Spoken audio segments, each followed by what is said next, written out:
makes a great leader today? Many of us carry this image of this all-knowing superhero who stands and commands and protects his followers.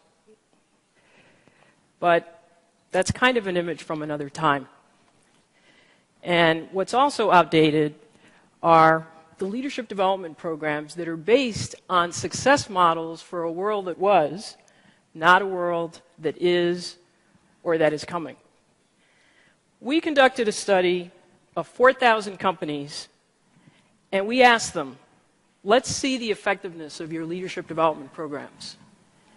58% of the companies cited significant talent gaps for critical leadership roles.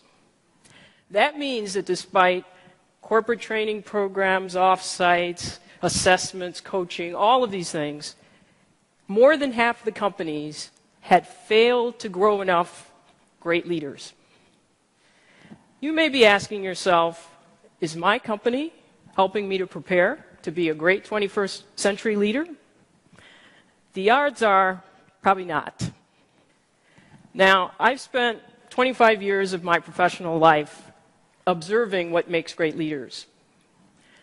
I've worked inside Fortune 500 companies, I've advised over 200 CEOs, and I've cultivated more leadership pipelines than you can imagine.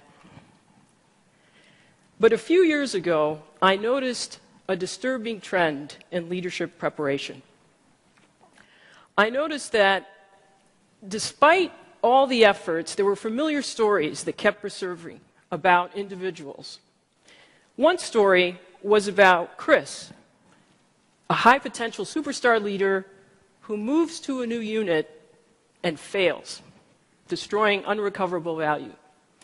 And then there were stories like Sydney, the CEO, who's so frustrated because her company is cited as best company for leaders, but only one of the top 50 leaders is equipped to lead their crucial initiatives.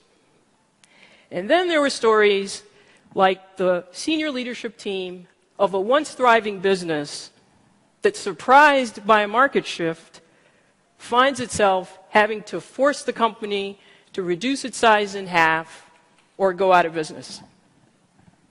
Now, these recurring stories cause me to ask two questions. Why are the leadership gaps widening when there's so much more investment in leadership development? And what are the great leaders doing distinctly different to thrive and grow? One of the things that I did is I was so consumed by these questions and also frustrated by those stories that I left my job so that I could study this full time. And I took a year to travel to different parts of the world to learn about effective and ineffective leadership practices in companies, countries, and nonprofit organizations. And so I did things like travel to South Africa, where I had an opportunity to understand how Nelson Mandela was ahead of his time in anticipating and navigating his political, social, and economic context. I also met a number of nonprofit leaders who, despite very limited financial resources, were making a huge impact in the world, often bringing together seeming adversaries. And I spent countless hours in presidential libraries trying to understand how the environment had shaped the leaders, the moves that they made, and then the impact of those moves beyond their tenure. And then when I returned to work full-time in this role, I joined with wonderful colleagues who were also interested in these questions.